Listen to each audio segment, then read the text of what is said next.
அல்லாஹ் அம்மா எழுச்சி மிக்க ஒரு இளைஞர் கூட்டம் எழுந்து வரும். நீங்கள் எப்படி சொல்லுவவனே இந்த ஷூ கொஞ்சம் காஸ்ட்லி, ஒரு செருப்பு விளக்கம் போட பேரு பெத்த பேரு நீலு, என்னது நீலு லேது, என்னது தாக நீலு லேது.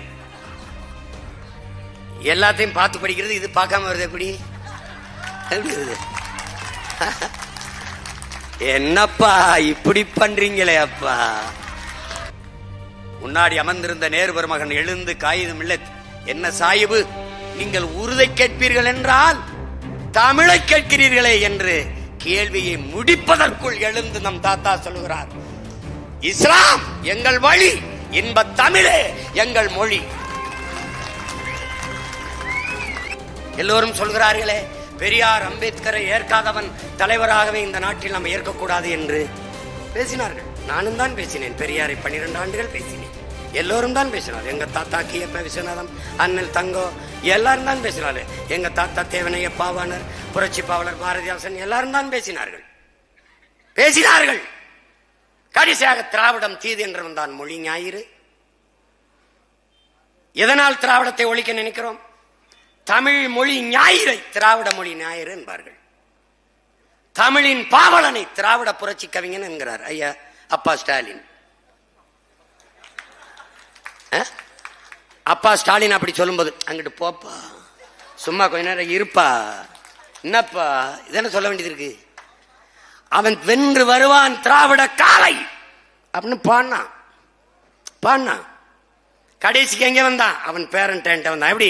நறுக்குவோம் பகையின் வேர் சிறுத்தை பெருங்கூட்டம், நாம் தமிழர் என்று முரசறைவாய். குறுக்கில் முளைத்திட்ட இந்த அயலார் ஆட்சி கூண்டோட போயிட்டு கொட்டடா முரசம்ட்டான்.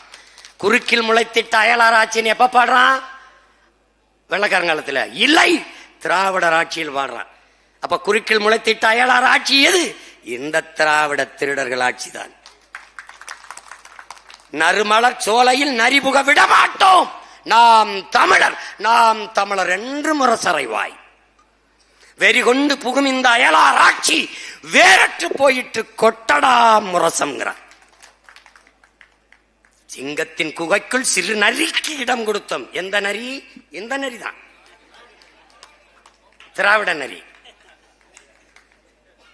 செந்தமிழ் நாட்டின் உரிமை இழந்தோம், பொங்கும் உணர்வில் எழுந்தமிழ் அரசு போர் தொடங்கிட்டு கொட்டடா முரசுங்கிறான். இப்ப போர் தொடங்கிருச்சு. திராவிட தமிழர் போர். திராவிடமா தமிழ் தேசியமா?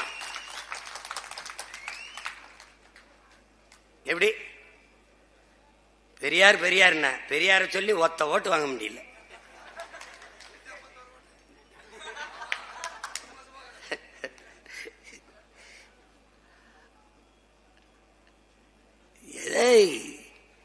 எத்தனை காலத்துக்கு இது? அப்படிதான் எங்க முன்னோர்கள். உங்க பாட்டன் அயோத்திதாசரை பேசினாரா, பேசி பார்த்தாரா, அப்புறம் ஒரு பைசா தமிழன்னு பத்திரிகை எடுத்து வந்துட்டாப்ல. நாங்க என்னமோ தமிழ் தேசம்னு புதுசா பேசலடா. இந்திய நாட்டின் விடுதலைக்கு செக்கெழுத்த எந்த பாட்டை இருக்காம பாரு, சுதேசி கப்பல். இவர் வந்துதான் சுயமரியாதை சொல்லி கொடுத்தாருன்றாங்க. தன்மானத்துக்கு போரிட்ட மாண்ட மறவர் பிள்ளைகள்டா நாங்க. வெள்ளக்காரன் பீரங்கி வச்சிருக்கான், துப்பாக்கி வச்சிருக்கான், சுற்றுவான், செத்துருவோம்டா. வெறும் வேலும் வாழும் தான்டா இருக்கு. இதை வச்சு சண்டைக்கு போனா செத்துருவோம்டா. தெரியும்டா. என் பாட்டம் பூலித்தவனுக்கு தெரியாதா? அலமுத்துக்கோளுக்கு தெரியாதா? வெள்ளையத்தவன் சுந்தரலிங்கத்துக்கு தெரியாதா? மருதுபாண்டிக்கு தெரியாதா? வீர பெரும்பாட்டி மான மரத்தி வேல்நாச்சிக்கு தெரியாதா? பெரும்பாட்டன் தீரன் சின்னமலைக்கு தெரியாதா? பெரும்பிடுகு முத்தரைக்கு தெரியாதா? பண்டார வன்னியனுக்கு எவனுக்குடா தெரியாது? தெரியும்டா. ஏன் போனோம்டா. ஏன்? மான தமிழனுக்கு மரணத்தை விட மானமே பெரிதென்பதால் போரிட்டு மாண்ட மறவர்றான் நாங்க. நீ எனக்கு சுயமரியாதைக்கு என்ன பண்ண? நீ சொந்தமா சுண்டல் கூட விற்கல. என் பாட்டன் சொத்தம்பட்டை வித்து சுதேசி கப்பல் ஓட்டினான்டா வாபுஜி. செக்கிழுத்த செம்மல் வாபு சிதம்பரனார். செக்கிழுத்தான் என் பாட்டன். அவன் நடத்தின பத்திரிகைக்கு பேரணிதிமாயின் உடன் பிறந்தார்களே தமிழ் நேசன். அதை தாண்டா அவன் பேரன் தனியா வந்து தமிழ் தேசம் அதான்டா தமிழ்ல சொல்றேன். அவன் போராடியது இந்த பெருநிலத்தின் விடுதலைக்கு, இந்திய நாட்டின் விடுதலைக்கு நடத்தின பத்திரிகை தமிழ் நேசன். அதான் தமிழ் தேசம்.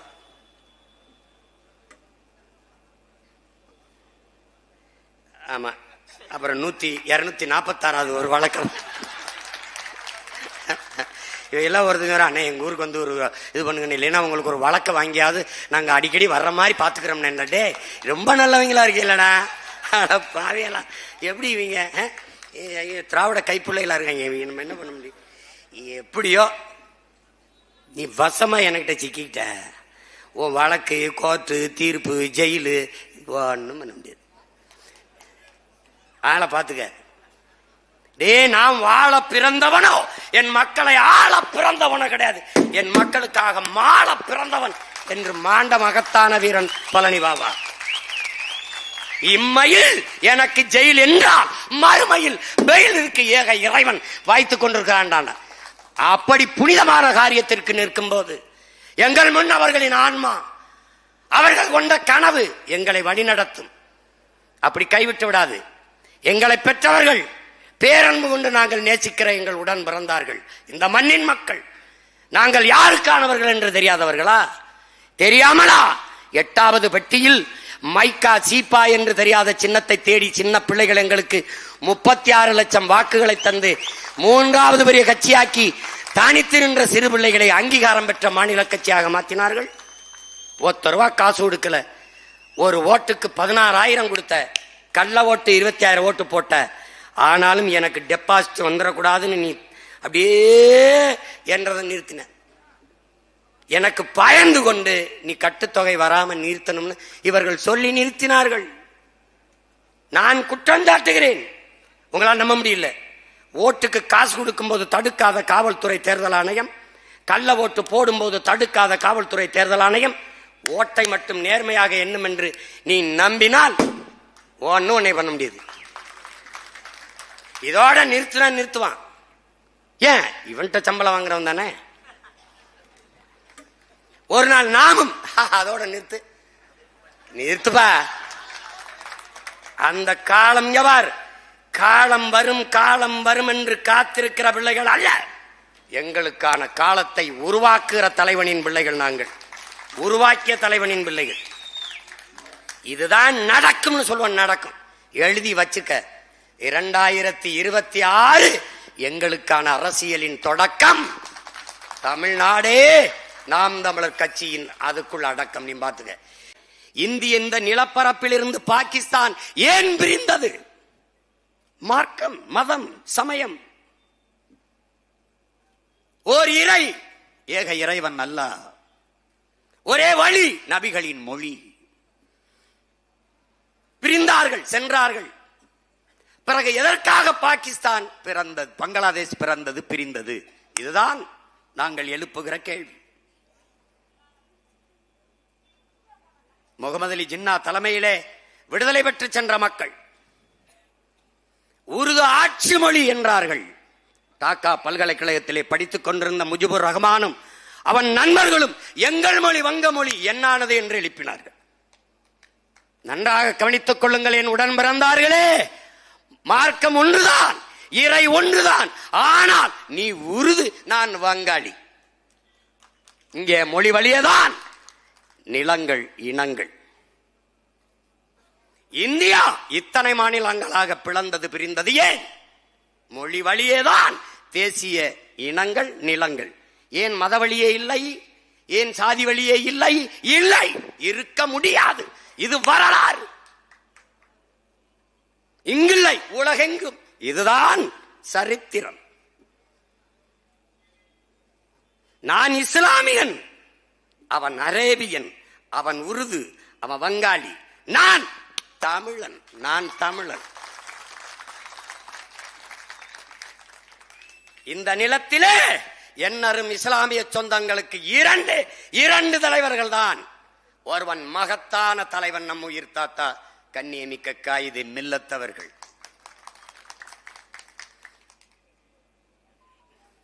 அவர் கூட அரசியலில் பதவி இருந்தது. அவர் அரசியல் தலைவராக இருந்தார். இவன் போராளியாக இருந்தான். பழனி பாபா.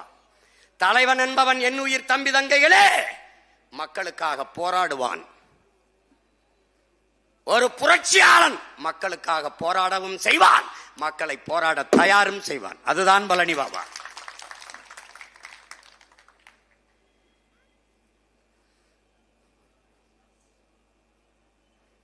இப்போது இருப்பவர்கள் எல்லாம் யார் என்பதை என் அண்ணன் தடார் ஆகியவர்களே சொல்லிவிட்டார்கள். இந்த நாடு விடுதலை பெற்று செல்கிறது. அப்போது இந்திய யூனியன் முஸ்லீம் லீக் அதனுடைய தலைவராக இருந்தவர் லியாகத் அலி கான் பாகிஸ்தான் இதனீடாக போகிற போது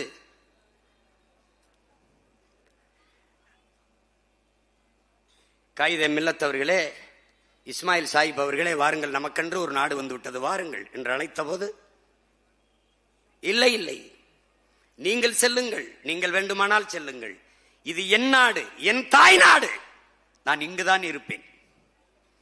எங்களுக்கு ஏதாவது நீங்கள் நல்லது செய்ய வேண்டும் என்றால் பாகிஸ்தானில் இருக்கிற கிறிஸ்தவர்கள், சீக்கியர்கள், இந்துக்கள், அவர்களை பத்திரமாக பார்த்துக் கொள்ளுங்கள், அதுதான் நீங்கள் எங்களுக்கு செய்கிற நன்மை என்றார். இந்திய மொழிகளில் எது ஆட்சி மொழி, எது அதிகார மொழி, எதை கொண்டு வருவது என்ற விவாதம், ஒரு கருத்து முன்வைக்கப்படுகிறது. மொழிகளில் தொன்மையான மொழி ஆட்சி மொழியாக வர வேண்டும் என்று ஒரு மகன் எழுந்து பேசுகிறார்.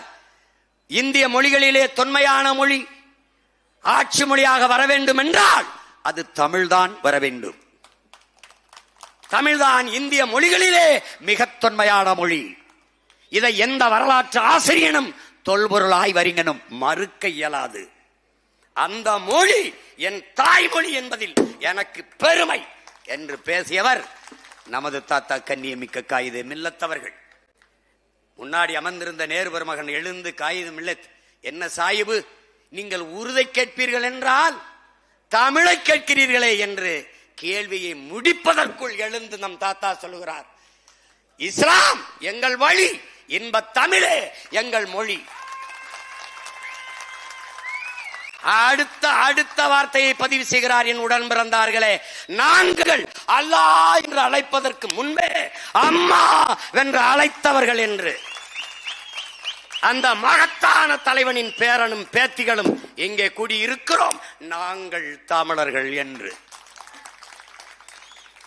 இஸ்லாம் எங்கள் மார்க்கம், தமிழ் எங்கள் மொழி, நாங்கள் தமிழர் என்பது எங்கள் இனம், எங்கள் முகம், எங்கள் முகவரி, எங்கள் அடையாளம். நீனே ஒடிக்கித்தான் பாக்குற. என் தம்பி உமர்கான் சொன்னான் பாருங்க, முத 2010 தொண்டுக்களை தான் போட்ட, இதே மாதிரி ஒரு சந்துக்களை தான் வச்ச, இப்ப சந்துக்களை தான் வச்சிருக்க, இதே மாதிரி உங்க மொத்த பேரையும் சந்துக்களை வச்சு நான் மூடல, நீ பாத்துட்டே இருடா. எங்க அண்ணன் பழனி பாபாவுக்கே இந்த நிலைமைனா பாவி பயல்க உங்களுக்கு என்ன நிலைமைன்னு கொஞ்சம் யோசிச்சு பாத்துக்க.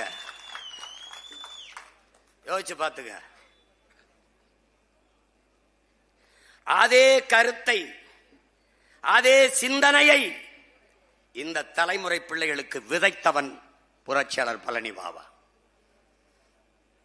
என்னரும் தமிழ் மக்களே, நீங்கள் சாதியாக மதமாக பிளந்து பிரிந்து நின்றீர்கள் என்றால் தனிமைப்படுத்தப்படுவீர்கள், அச்சுறுத்தப்படுவீர்கள்.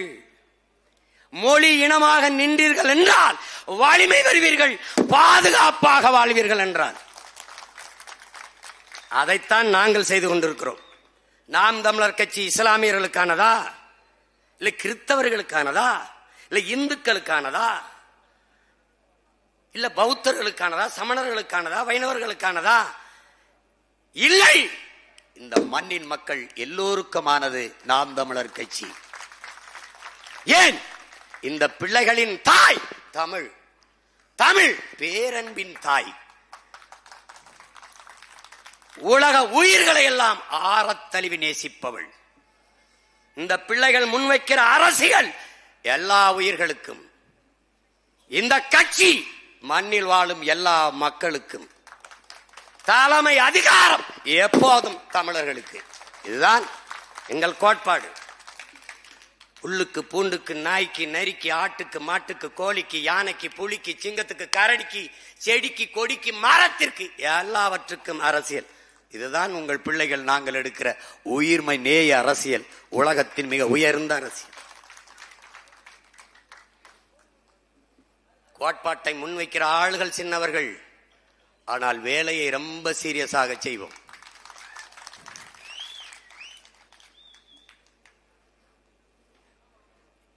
நமக்கு கற்பித்தான் நம் புனித போராளி.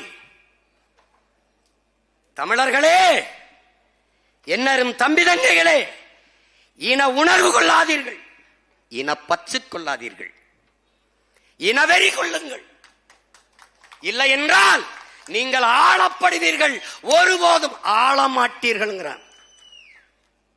உன்வெறி பிறிதொரு இனத்தை தாக்கி அழிக்கல்ல, அழிந்து கொண்டிருக்கிற உன் இனத்தை காப்பாற்றுவதற்கு.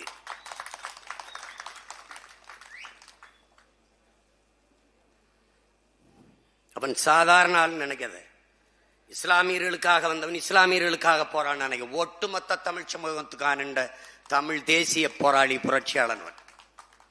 இங்கே பேசிய தம்பியில் சொல்றாங்களே, ஐயா ராஜீவ் காந்தி அவர்கள் மரணத்திற்கு பிறகு விடுதலை புலிகள் எல்டிடி என்ற வார்த்தையை உச்சரிக்க பயந்த காலத்தில் உறக்க சொன்னவன் நான் பிரபாகரனை ஆதரிக்கிறேன், விடுதலை புலிகளை ஆதரிக்கிறேன் என்று. அவன் ஒரு சமத்துவ நாயகன், சாமானியர்களின் பக்கம் என்ற சாதனையாளன் அவன். ஈரோட்டிலே தாழ்த்தப்பட்ட மக்கள், கிறிஸ்தவ மதத்தை தழுவிய தாழ்த்தப்பட்ட மக்கள் கோயிலுக்குள்ளே சென்று வழிபட முடியவில்லை, தேவாலயத்துக்குள் சென்று. தீண்டாமை.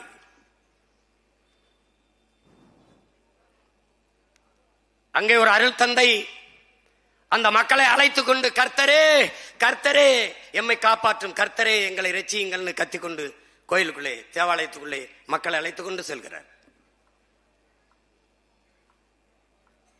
இவர்களை தடுத்து வைத்திருந்தமே ஒரு அருள் தந்தை, அருள் திரு இறைப்பணியாளரே உள்ளே அழைத்துக் கொண்டு வருகிறாரே என்று எல்லோரும் வியந்து பார்க்கிற போது, இந்த வேலையை செய்கிற இந்த போதகர் யார், இந்த அருள் தந்தை யார் என்று எல்லோரும் கேட்டுக்கொண்டிருக்கும் போது அங்கேயே கலட்டுகிறார். அவர்தான் நம்ம உயிர் அண்ணன் பழனி பாபா அவர்கள்.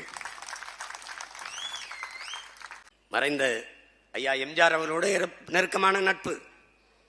அவரை எதிர்த்து பேசுகிற காலம் வருது, முரண்பட வேண்டிய தேவை வருது. அப்போது ஒரு வீட்டிலே தனியாக 2 பேரும் பேசிக் கொண்டிருக்கும் போது மேசையிலே பழங்கள் இருக்கிறது, சாப்பிடுங்கள் என்று ஐயா எம்ஜிஆர் அவர்கள் அண்ணன் பழனி பாபா அவர்களிடத்தில் சொல்கிறார்கள். ஒரு கத்தி எடுத்து நறுக்கி அந்த ஆப்பிள் துண்டை வெட்டி கடித்து சாப்பிட போகும்போது ஐயா எம்ஜிஆர் அவர்கள் அண்ணன் பழனி பாபா அவர்களிடத்தில் சொல்கிறார்கள், இப்போது கூட நீ என்னை கத்தியை வைத்து என்னை கொல்ல வந்தாய் என்று நான் உன்னை கைது செய்ய முடியும் என்று மிரட்டுகிறார். அடுத்த நொடி நம்மால் நீங்க என்னோட பேசிக்கிறது என் சட்டையில் இருக்கிற பேனா மூலமா ஒரு நுண்ணிய ஒளிப்பதிவு கருவி மூலமா வேற ஒரு இடத்துல பதிவு செஞ்சுக்கிட்டு இருக்கேன், நீங்க பேசுனதை பதிவு செஞ்சுக்கிட்டு இருக்கேன் அப்படின்னு அசந்துட்டப்ல. மற்றவனா இருந்தா ஐயோ அப்படியா அப்படின்னு உடனே அவர் அதோட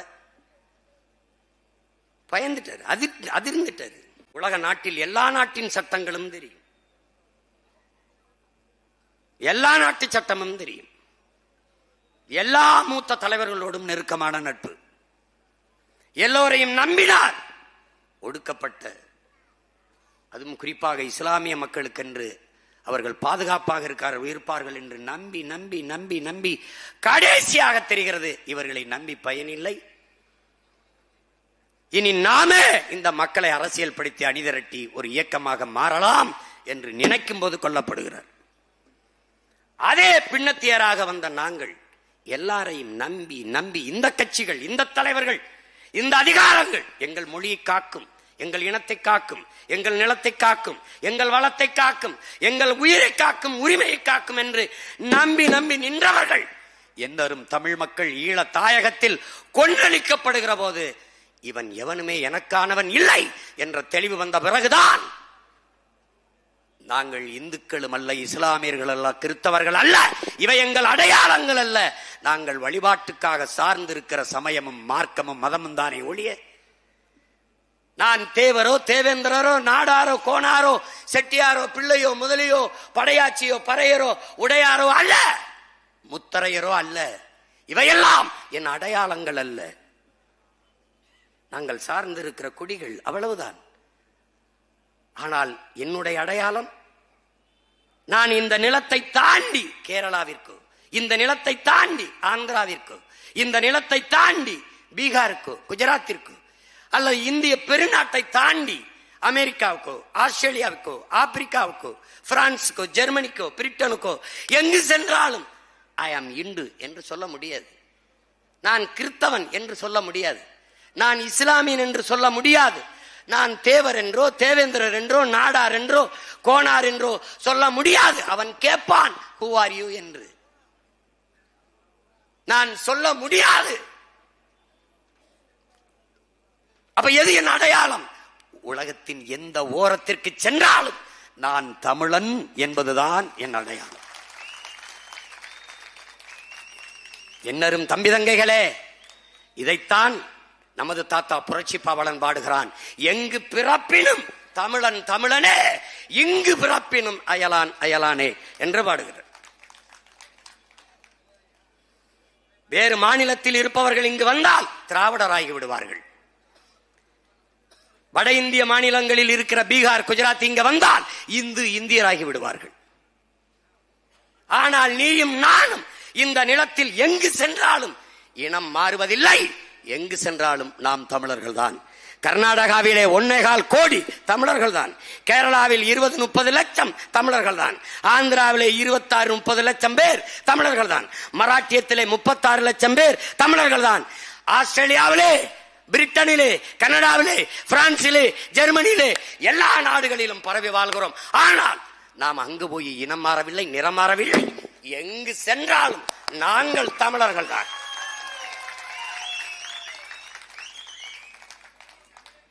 தாய் நிலத்தை இழந்து வாழ இயலாது பெரிதொரு நாட்டிற்கு ஏதிலிகளாக நாங்கள் இடம்பெயர்ந்த போதிலும் எங்கள் அடையாளம் நாங்கள் தமிழர்கள் தான். நீங்கள் சிட்டிசன் ஆஃப் இந்தியா, நானும் சிட்டிசன் ஆஃப் இந்தியா.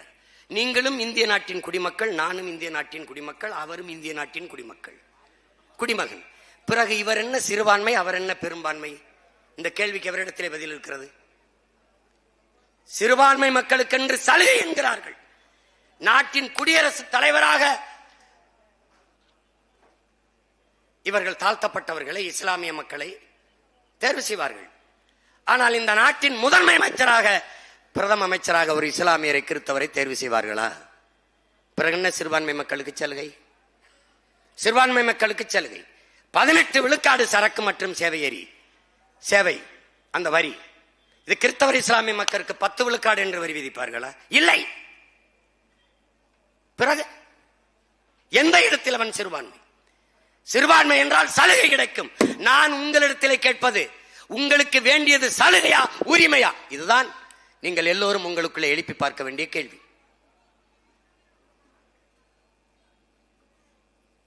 ஐயா ஸ்டாலின் அவர்களோ, அம்மையார் ஜெயலலிதா அவர்களோ, ஐயா எம்ஜிஆர் அவர்களோ, ஐயா உதயநிதி அவர்களோ இஸ்லாமிய சிறுபான்மை மக்கள், கிறிஸ்தவ சிறுபான்மை மக்கள் என்று சொல்கிறார்களே, எந்த அடிப்படையில் நீங்கள் சிறுபான்மை, அவர்கள் பெரும்பான்மை? இப்ப சிறுபான்மை மக்களின் பாதுகாவலர் ஐயா ஸ்டாலின், ஐயா வேணா அப்பா ஸ்டாலின். இவர் எந்த வழியில், எந்த அடிப்படையில் இவர் சிறுபான்மை, நீங்கள் சிறுபான்மை, அவர் பெரும்பான்மை? நீங்கள் கிறிஸ்தவர், இஸ்லாமியர் மதத்தின் அடிப்படையில் சிறுபான்மை, அவர் எந்த அடிப்படையில் பெரும்பான்மை? எந்த அடிப்படையில்? யார் பதில் சொல்லுவார்? யார் பதில் சொல்லுவார்? மத அடிப்படையில். மத அடிப்படையில் எந்த மதம்? இந்து. அப்போது அவர் இந்து. மதத்தின் அடிப்படையில் தான் மானுடத்தை எல்லோரும் கணக்கிடுகிறார்களா? எப்படி? அவர் இந்து, அதனால் அவர் பெரும்பான்மை. நீங்கள் கிறிஸ்தவர், இஸ்லாமியர், அதனால் சிறுபான்மையா? உலகெங்கிலும் மொழி வழிதான் அடையாளம். எழுதுங்கள் என் நெற்றியில் நான் அரேபியன் என்றுதான் முகமது தர்வீஸ் முழங்கினானே ஒழிய, எழுதுங்கள் என் நெற்றியில் நான் இஸ்லாமியன் என்று சொல்லல. ஏன்? மொழிதான் அடையாளம். நாளை என் தாய்மொழி அவார் மொழி அழிந்து விடுமானால் அதை கேட்க நான் இருக்க மாட்டேன், இன்றே இறந்து விடுவேன் என்றான் அவார் மொழி கவிஞர் ரசூல் ஹம்சத். அவன் நாளை என் மார்க்கம் அழிந்து விடுமானால் அதை கேட்க இருக்க மாட்டேன், இன்றே இறந்து விடுவேன் என்று சொல்லவில்லை. காரணம் மொழிதான். அப்படி பார்த்தால் உங்கள் மொழி என்ன? உங்கள் மொழிதான் உங்கள் அடையாளம். அப்படி பார்த்தால் நீங்கள் யார்? தமிழர்கள். இந்த நாடு யாருது? உங்கள் நாடு. அப்படி பார்த்தால் இந்த திராவிடத்தின் திருவாளர் தலைவர்கள் ஐயா ஸ்டாலின் யார்? அவருடைய மொழி என்ன? அவருடைய இனத்தின் அடையாளம் என்ன? பேரு, பெத்த பேரு நீலு, என்னது நீலு லேது, என்னது தாக நீலு லேது. எல்லாத்தையும் பார்த்து படிக்கிறது, இது பார்க்காம வருது. எப்படி என்னப்பா இப்படி பண்றீங்களே அப்பா, என்னப்பா நீ எந்த அடிப்படையில் இங்க இருக்கிற இஸ்லாமிய கிறிஸ்தவ மக்களை சிறுபான்மைன்னு சொல்லு? உன்னை அச்சுறுத்துகிறான், உன்னை பயங்காட்டுகிறான், உன்னை உளவியல் நோயாளி ஆக்குகிறான், உன்னை குற்றப்படுத்தி கூண்டுக்குள் சுருங்க வைக்கிறான். சிறுபான்மை மக்களுக்கு நாங்கள் தான் பாதுகாப்பு என்கிறார். ஆக சிறுபான்மை நீங்கள் தான். இங்கே லிங்குஸ்டிக் மைனாரிட்டி என்று மொழி சிறுபான்மையில் கல்லூரி கட்டி பள்ளிக்கூடம் கட்டி வைத்திருப்பவர்கள் யார்? மொழி பெரும்பான்மை தேசியத்தின் மக்களை மதத்தை வைத்து சிறுபான்மை என்று சொல்ல நீங்கள் யார்? யார்? பழனி பாபா இல்லை, ஆனால் அவன் தம்பி இந்த நிலத்தில் நின்னுங்க. நீ சொல், பதில் சொல். யார் நீ? எங்களுக்கு பாதுகாப்பா? இங்கே வாழ்கிற இந்த மக்கள் உங்களுக்கு பாதுகாப்பா? என்னது? இஸ்லாமிய மக்களுக்கு இவர்களுக்கு நான் தான் இடஒதுக்கீடு கொடுத்தேன், இவர்களுக்கு நான் தான் இடஒதுக்கீடு கொடுத்தேன். அதெல்லாம் சரி, நீ உட்கார்ந்து இருக்கிற இடம் யார் கொடுத்தது? அது என் இன மக்கள் போட்ட பிச்சை. சிறுபான்மை மக்களுக்கு பாதுகாப்பு பாதுகாப்பு என்று சொல்லி இந்த பயந்தாங்கொல்லிகள் கோழைகள், கோழைகள், வீரம் என்றாலே என்னவென்று தெரியாத கோழைகள் இந்த மக்களின் வாக்குக்குள் பாதுகாப்பாக பதுங்கி வாழவும் ஆழவும் செய்து கொண்டிருக்கிறார்கள். உன்னால் தான் அவர்கள் பாதுகாப்பாக வாழ்கிறார்களே ஒழிய, நாம் தான் அவர்களுக்கு பாதுகாப்பே ஒழிய அவர்கள் நமக்கு பாதுகாப்பு இல்லை. இதை புரிந்து என்றைக்கு நீ தெளிகிறாயோ அன்னைக்கு எழுந்து வா. பிடல் கஸ்டோ சொல்லுகிறான், விதைத்தவன் உறங்கினாலும் விதை உறங்காது என்கிறான். அவன் உறங்கிவிட்டான், ஆனால் அவன் விதைத்த விதைகள் முளைத்து நிற்பதை பார். அவனே சொல்றார், எழுச்சி மிக்க ஒரு இளைஞர் கூட்டம் எழுந்து வரும் என்று. எங்கள் உயிர் தலைவன் தமிழின மக்கள் பல்வேறு தேசங்களில் பரவி வாழ்கிறார்கள். ஆனால் தமிழீழ நாட்டில் தான் தமிழ் தேசிய மக்களின் ஆன்மா விழிப்புற்றது என்கிறார். நாம் அடிமைகள், விடுதலை பெற வேண்டும் என்கிற அந்த விழிப்புணர்வு தமிழ் தேசத்தில் தான், தமிழீழ தாயகத்தில் தான் விழிப்புற்று எழுந்தது என்கிறார்.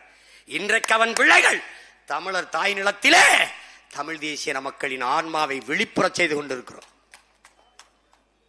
நீங்கள் விழிப்புற்று எழுங்கள், ஒன்றை உணருங்கள், நாம் பெரும்பான்மை தமிழ் தேசியத்தின் மக்கள், நாங்கள் தமிழர்கள்.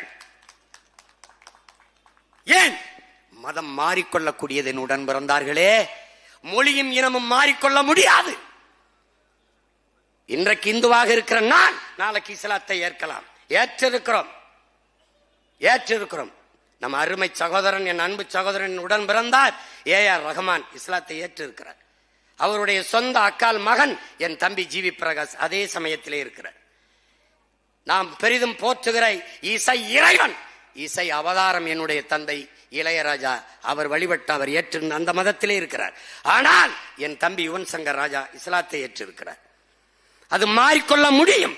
ஆனால் என் அன்பு சகோதரன் ஏஆர் ரஹ்மானும் என் தம்பி ஜிவி பிரகாஷும், என் அப்பா இளையராஜாவும், என் தம்பி யுவன் சங்கர் ராஜாவும் தமிழர்கள் என்பதில் எந்த மாறுதலையும் செய்ய முடியாது,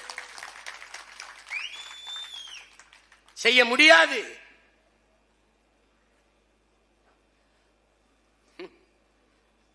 என் தம்பி அபூபக்கருக்கு நான் தான் தலைமையேற்று திருமணம் நடத்தி வைத்தேன். அவன் நேசித்தவன், இவர்கள் சொல்வது போல இந்து, வேற குடி, வேற சாதி. அவன் அவன் அவன் அவன் இணையராக இணையர் அந்த நொடி வரை அபு சிறுபான்மை, இந்த மகள் பெரும்பான்மை. அபுவின் மனைவியாக ஆன அடுத்த நொடியில் அவள் சிறுபான்மை. இதை எப்படியடா நீங்கள் ஏற்கிறீர்கள்? இப்போது என் அப்பா இளையராஜா பெரும்பான்மை, என் தம்பி யுவன் சங்கராஜா சிறுபான்மை என்றால் நீங்கள் எப்படி சொல்லுவவனை? இந்த ஷூ கொஞ்சம் காஸ்ட்லி, ஒரு செருப்பு விளக்க மாட்டேன், போட. அதை என்று நீ உணர்கிறாயோ அன்றைக்கு நீ நிமிர்ந்து விடுவாய். இந்த தொகுதியில் நிறுத்தினால் இஸ்லாமியர்கள் அதிகம் வாக்கு செலுத்துவார்கள் என்று சொல்வார்கள். அந்த தொகுதியில் நான் வேற ஒரு இஸ்லாமியர் இங்கு இல்லை, அங்கதான் நிறுத்துவேன். நிறுத்திருக்கேன். ஏன் நான் நிறுத்துற? என் தங்கி தம்பிச்சியை நீ இஸ்லாமியனை பார்த்தா போற்றாத, உன் ஓட்டு எனக்கு தீட்டு.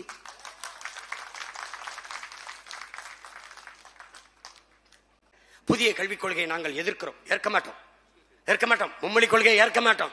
ஏய், இந்த வயசுல இருந்து ஒரே நாடகம்ங்க, ஒரே கதாசிரியர், ஒரே வசனம், ஒரே திரைக்கதை. Change the play, at least change the single dialogues. எதையாவது ஒன்னும் பண்ற. அதேதான் புதிய கல்விக் கொள்கை இவர்கள் ஏற்றிருக்கிறார்கள் இல்லையா? ஏற்று செயல்படுத்தி விட்டார்கள். இல்லம் தேடி கல்வி அந்த புதிய கல்விக் கொள்கையில் தான் இருக்குது. 3ஆப்பு 5ஆப்பு 8ஆப்புக்கு பொது தேர்வு வரப்போகுது பல பள்ளிக்கூடங்களில். இந்தி எல்லா பள்ளிக்கூடங்களிலும் வந்துவிட்டது. அனுமதிச்சதார் இவர்கள்தான். மும்மொழி கொள்கை என்றால் அந்த மும்மொழியில் உம்மொழி ஏன் வருகிறது? இதுதான் எங்கள் கேள்வி. எம்மொழி கொள்கை எங்க? இந்தியா இந்தி பேசுகிறவர்களின் நாடு என்றால் இந்தி பேசுகிறவர்களுக்கு நாடாக இந்த நாடு இருந்ததா? இந்தியா என்கிற ஒரு நாடு இருந்ததா? உருவாக்கப்பட்டதா? இந்தி பேசுகிறவர்களின் தாயகமாக இந்த நிலப்பரப்பு மொத்தமும் இருந்ததா? பல்வேறு மொழி பேசக்கூடிய மக்களின் தேசமாக நிலப்பரப்பாக இது இருந்ததா?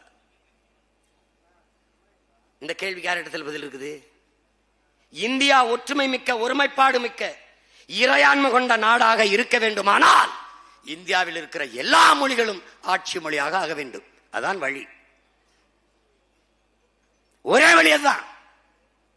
இது என் நாடு என்றால் என் தாய்மொழிக்கான உரிய மதிப்பு, அங்கீகாரம் இருக்கணும்.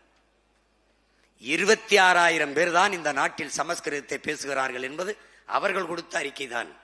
26,000 மக்கள் பேசுகிற சமஸ்கிருத மொழிக்கு இந்திய நாடாளுமன்ற கட்டடத்தின் வாசலில் கல்வெட்டு இருக்கிறது. உலகத்தின் மூத்த மொழி, 50,000 ஆண்டுகளுக்கு முன்பு பிறந்த தமிழ் மொழி, உலக மொழிகளின் தாய்மொழி. என்னரும் தமிழ் மொழிக்கு ஒரு அங்கீகாரமும் இல்லை. இதை கேட்காது 40 பாராளுமன்ற உறுப்பினர்கள் என்ன பண்ணி கொண்டிருக்கிறார்கள்? முதலமைச்சர்ல இருந்து அமைச்சர்ல இருந்து எங்களுக்கு காசு தர மாட்டேங்கிறாங்க, நாங்க வாத்தியாருக்கு சம்பளம் போட முடியல, நாங்க என்ன பண்ணலாம், ஏது பண்ணலாம். இதுக்கு எதுக்குப்பா முதலமைச்சர்? இதுக்கு எதுக்கு 40 பாராளுமன்ற உறுப்பினர்? எதற்கு புலம்பிக் கொண்டு நிற்க? எதற்கு உங்களுக்கு அதிகாரம்? எதற்காக?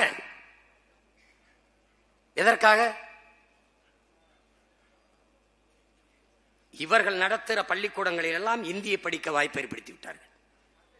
தமிழ் படிக்க வாய்ப்பில்லாத நிலையை என் தாய்மொழியை அழித்து ஒழித்து விட்டு புதிதாக 3வது மொழி இந்தியை படி என்று தமிழ் எழுத படிக்க தெரியாத 3 தலைமுறைகள் உருவாகிவிட்டது.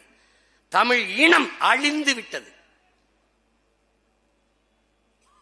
அப்ப சிதைந்து அழிந்து கொண்டிருக்கிற தமிழ் தேசிய மக்களை தமிழ் மீட்சியே தமிழர் எழுச்சி என்கிறார் தாத்தா தேவநேய பாவாணர். தமிழை மீட்சியுற வைக்க, தமிழ் தேசிய மக்களை எழுச்சியுற வைக்க இருக்கிற ஒரே வழி நாம் தமிழர் என்கிற அரசியல் புரட்சியில் நாம் திரள்வதுதான். இவர்கள் நடிப்பார்கள். ஜவஹர் நேசன் என்கிற கல்விக் கொள்கையை வகுக்கிற அந்த குழுவில் இருந்த பெருமகன் ஏன் வெளியேறினார்? இவர்கள் புதிய கல்விக் கொள்கையை அப்படியே ஏற்கிறார்கள். இங்கு நமக்கு வேலையில்லை என்றுதான் வெளியேறி போனார்கள். அவர் கொடுத்த பேட்டி இருக்கிறதே, காணொலியில் இன்றும் அவர் சந்தித்த நேர்காணல்கள் இருக்கிறதே, பதில் இருக்கிறதா?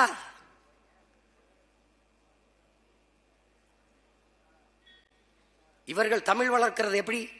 நம்ம சதுரங்க விளையாட்டுகள், நம்ம செஸ், கேலோ இந்தியா. கேலோ என்ன மொழி? இந்தி. ஜல்சீவன் திட்டம், தூய குடிநீர் திட்டம், அப்படியே ஜல்சீவன் எழுதி வச்சிருப்பாங்க. இதான் இவர்கள் தமிழை வளர்க்கிறது. தமிழர் வளர்க்க பெருமக்கள் சவுகார்பேட்டையில் பல ஆண்டுகளாக இருக்கிறார்கள். ஜெயின்களும் மார்வாடிகளும். அவர்களுக்கு தமிழ் தெரியும். அப்போது தமிழில் பேசி வாக்கு கேட்க வேண்டியதானே? அங்கே இந்தியில் பேசி வாக்கு கேட்பார்கள். தமிழிலே சோரொட்டி ஒட்ட வந்தே இந்தியில சோரொட்டி ஒட்டி வாக்கு கேட்பார்கள். ஏன் ஈரோடு கிழக்கிலே ஒட்டி கேட்டார்கள்? ஏன் இந்தியை எதிர்க்கிறார்கள்? நாம் நம்ப வேண்டும், நம்ப வேண்டும். இந்த நாடகத்தை ஒழிக்கிறது இல்ல தம்பி, நாடக கொட்டகையை கொளுத்த வந்தவர்கள் நாங்கள் என்பதை நீ புரிஞ்சு வச்சுக்க. நீ இந்த நாடகத்தை ரொம்ப நாள் நடத்திட முடியாது, இங்க அது நடத்த முடியாது. பல புரட்சி தீக்குச்சிகள் எரிந்து பற்ற வைத்திருக்கிற புரட்சி நெருப்பு இது. அதில் ஒரு பெரும் நெருப்பு புரட்சியாளர் பழனி பாபா என்பது.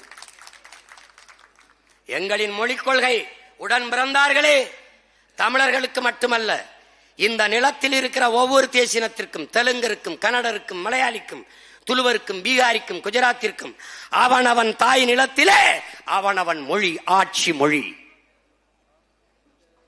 பண்பாட்டு மொழி, வழிபாட்டு மொழி, வழக்காட்டு மொழி, எல்லாம் பயன்பாட்டு மொழி. ஒரு தொடர்பு மொழி ஆங்கிலம், பயிற்று மொழி தமிழ், பயிற்று மொழி தெலுங்கு, பயிற்று மொழி கன்னடம், பயிற்று மொழி மராட்டியம், ஆங்கிலம் கட்டாய பாட மொழி. உலக மொழிகள் எல்லாம் விருப்ப மொழி. அது இந்தி, அது தெலுங்கு, அது உருது, அது சமஸ்கிருதம், எது வேணுமோ எங்கள் பிள்ளைகள் விரும்பினால் கற்கட்டும். பிரெஞ்சா, ஸ்பானிஷா, லத்தீனா, எது வேணாலும் கற்கட்டும். உலகில் எம்மொழியும் கற்போம் நாங்கள் வாழ. முதலில் எம்மொழி தமிழ் கற்போம் எங்கள் இனம் வாழ. இது எங்கள் கோட்பாடு, எங்கள் கொள்கை. பெற்ற தாயை பட்டினி போட்டுவிட்டு எத்தனை ஆயிரம் அன்னதானம் செய்தாலும் பலனொன்றும் இல்லை. பைந்தமிழ் இனத்தீரே, என்னரும் தம்பி தங்கைகளே, இல்லை. வீடுகளுக்கு எத்தனை சாளரங்கள், ஜன்னல்கள், அத்தனை ஜன்னல்களாக உலக மொழிகளை வைத்துக் கொள்ளுவோம். நுழைவாசலாக இருக்கிற தலைவாசலாக நம்முயிர் தமிழ் மொழி, தாய்மொழி தமிழை வைத்துக் கொள்ளுவோம். ஏற்பவர் ஏற்கலாம், எதிர்ப்பவர் எதிர்க்கலாம்.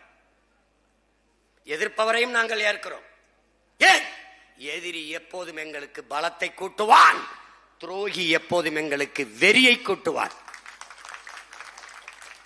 இது இரண்டுமே எங்களுக்கு தேவைப்படுகிறது.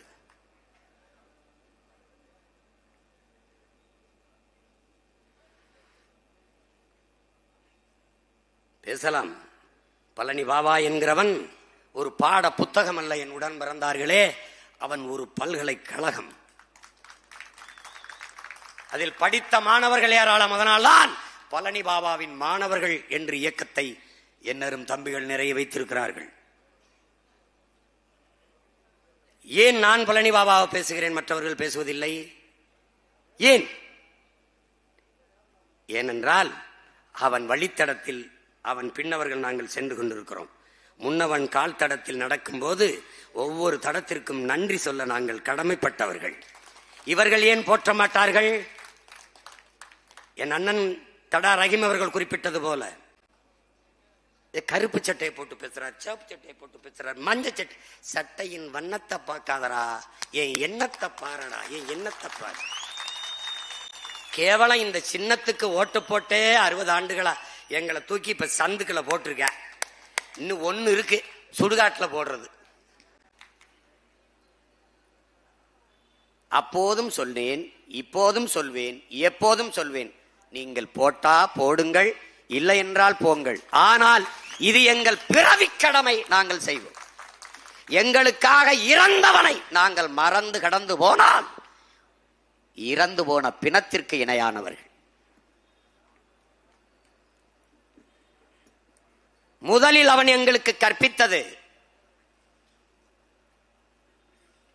அச்சத்தை கைவிட வேண்டும். அதைத்தான் எங்கள் தலைவனும் போதித்தான். அச்சத்தை கைவிடு, இல்லையேல் உன் லட்சியத்தை கைவிடு. பயம் என்பது கோழைகளின் தோழன், அது வீரனுக்கு எதிரி. அதை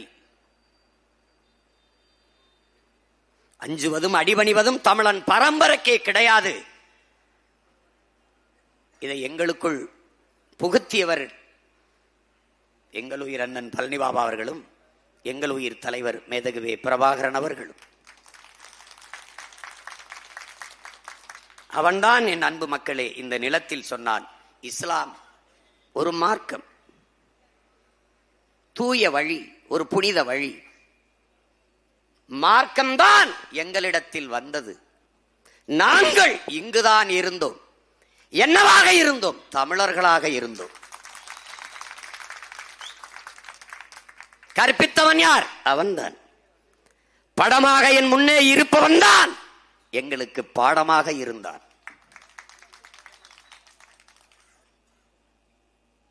நான் இஸ்லாமியன், தமிழனாகவில்லை. நான் தமிழன், இஸ்லாத்தை ஏற்றிருக்கிறேன். ஓர் இறை, ஏக இறைவன் அல்லாஹ், ஒரே வழி, நபிகளின் மொழி, அதை ஏற்று இஸ்லாத்தை பின்பற்றுகிறேன். என் மார்க்கம் இஸ்லாம், ஆனால் நான் தமிழன். இதை எங்களை போன்ற தமிழ் இளம் தலைமுறைக்கு தத்துவமாக தந்து மறைந்தவன் புரட்சியாளன் பழனிபாபா. இங்கே பேசிய என் தம்பிகள் எல்லாம் கூட குறிப்பிட்டார்கள். 13,000 மேடைகளிலே ஒரு முறை கூட என் அரும் இஸ்லாமிய சொந்தங்களை என்று பேசவில்லை. என் அரும் தமிழ் மக்களை என்றுதான் 13,000 மேடைகளிலும் பேசினேன். உலகத்திலே அதிக மணி நேரம் பேசியவன் ஃபிடல் காஸ்ட்ரோ தான், 6 மணி நேரம். இந்த நிலத்தில் தொடர்ந்து 5 மணி நேரம் பேசியவன் உங்கள் முன்னால் நிற்கிற உங்கள் மகன் சீமான் தான். ஆனால் உலக வரலாற்றிலே அமெரிக்காவிலே பிலோடெல்பியா ஃபெலோஷிப் என்கிற பல்கலைக்கழகத்தில் டெல்டா என்ற அரங்கிலே 13 மணி நேரம் தொடர்ச்சியாக ஆங்கிலத்திலே உரையாற்றிய வரலாற்று புரட்சியாளன் பழனிபாபா. ஃபிடல் காஸ்ட்ரோவுக்கு வரலாறு உண்டு, நீங்கள் அறிந்து கொள்கிறீர்கள். 6 மணி நேரம் தொடர்ச்சியாக பேசினான் என்று. எங்களுக்கும் ஒரு வரலாறு வரும். அது எங்கள் உயிர் அண்ணன் பழனிபாபா 13 மணி நேரங்கள் தொடர்ச்சியாக உரையாற்றினான் என்ற பதிவு வரும். இங்கே பேசினார்கள் எங்கள் முன்னவர்கள் தமிழர்கள், எங்கள் முன்னவர்களின் இறந்த தேசம், அவர்கள் மையத்தை போற்றுவது, நாங்கள் மூத்தோரை தெய்வமாக போற்றிய மரபினர் தமிழ் மரபினர். அப்படித்தான் எங்கள் குலதெய்வங்கள் உருவானது. என்னுடைய குலதெய்வம் வீரமா காளி அப்படித்தான் வந்தால், ஐயனார், கருப்பணயசாமி, சுடலை மாடன், எசக்கியம்மன் எல்லாரும் இப்படித்தான் வந்தார்கள். தமிழர்கள் நாங்கள் தான் மசூதி வழிபாட்டு மரபினர். அப்படித்தான் இங்கே திருப்பரங்குன்றத்தில் சிக்கந்தர் மலையிலே அங்கே சிக்கந்தர் மசூதி. எழுதி வைங்கள் என்ன சொந்தங்களே, ஒரு நாள் இந்த பிள்ளைகளுக்கு அதிகாரம் வரும். பழனிபாபா என்கிறவனுடைய நினைவு இடம் போற்றத்தக்க புனித இடமாக மாறும். அங்க இந்த மகன் நானே கந்திரியாக்கி கொண்டாடுவேன். எந்த கொம்பன் தடுக்க முடியாது. ஏன் அவனை போற்ற வேண்டும்? வரலாற்று வழித்தடம் அவன். வரலாற்று வழித்தடம். அநீதி ஃபிடல் காஸ்ட்ரோ சொல்லுகிறான், தடம் பார்த்து நடப்பவன் மனிதன், தடம் பதித்து நடப்பவன் மாமனிதன் என்று. தடம் பதித்து நடந்தவன்.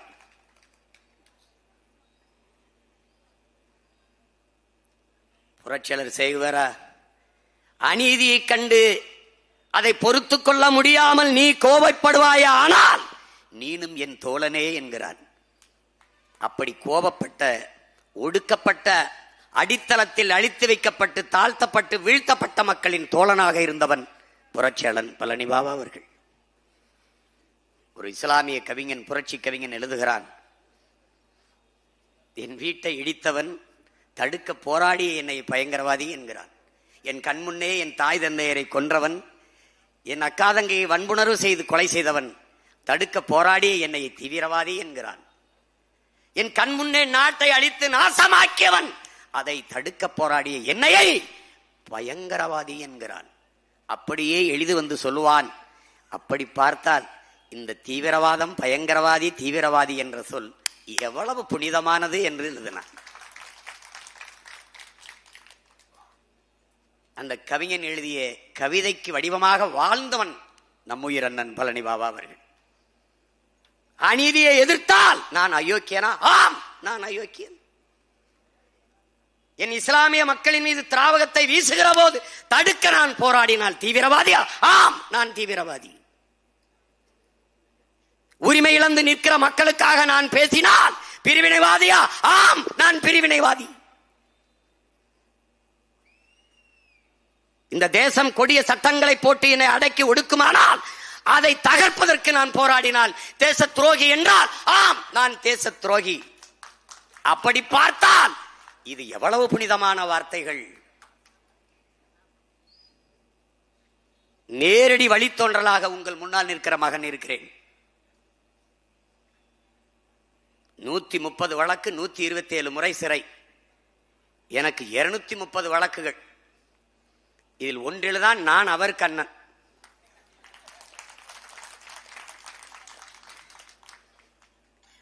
வரும்போது என்னுடைய தம்பி தேவாவுக்கு அருகில் அன்றைக்கு உயர் பொறுப்பில் இருந்த காவல்துறை அதிகாரி, எங்கு செல்கிறீர்கள்? எல்லாம் அண்ணன் பழனி பாபாவுக்கு ஒரு கூட்டம் பழனியிலே நடக்கிறது, அங்கு போறோம் என்று. அன்னைக்கு பழனி பாபா பேசினது தான் உங்க தலைவர் இன்றைக்கு பேசிக் கொண்டிருக்கிறார் என்று அவர் பதிவு செய்கிறார்.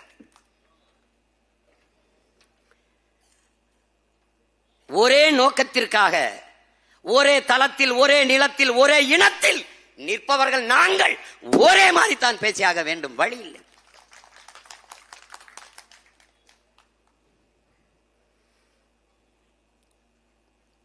முதலில் என் அன்பு சொந்தங்கள், உளவியல் விடுதலையை நாம் அடைய வேண்டியது இருக்கிறது. பழனி பாபா போன்று ஒரு புரட்சியாளன் இந்த நிலத்தில் இனி தோன்றுவானா இல்லையா என்பதில்லை. சேகுவாரா சொல்லுகிறான், ஒருவன் மரணித்து போவதாலேயே அவன் கொண்டிருந்த நோக்கமும் அவன் முன்வைத்த முழக்கங்களும் மரணித்து போவதில்லை என்கிறார். அப்படி பழனி பாபா அவர்கள் இன்று நம்மோடு இல்லாமல் இருக்கலாம், ஆனால் அவன் கொண்டிருந்த நோக்கமும் முன்வைத்த முழக்கங்களும் அவன் நாடங்களும் சுமந்திருந்த லட்சிய கனவும் நமக்கு கையளிக்கப்பட்டிருக்கிறது என்பதை என்னரும் உடன் பிறந்தார்கள் நினைவில் கொள்ள வேண்டும்.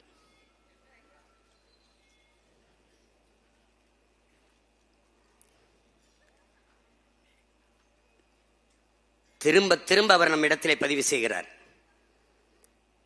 என்னிலும் இளைய என் தம்பி தங்கைகளுக்கு எதிர்கால இந்த தமிழகத்தை எழுச்சி மிகுந்த ஒரு வலிமை மிக்க வளமையான தமிழ்நாடாக மாற்றி படைக்க காத்திருக்கிற இளைய தலைமுறை புரட்சியாளர்களே, உங்களுக்கு உன் உடன் பிறந்தவன் சொல்லுவேன். முதலில் நீங்கள் உளவியல் நிமிர்வை பெறுங்கள். இஸ்லாமியர்கள், கிறிஸ்தவர்கள் சிறுபான்மை என்ற எண்ணத்தை கைவிடுங்கள். நீங்கள் பெரும்பான்மை தேசிய மக்கள் என்கிற எண்ணம் உங்கள் எல்லோருக்கும் வர வேண்டும்.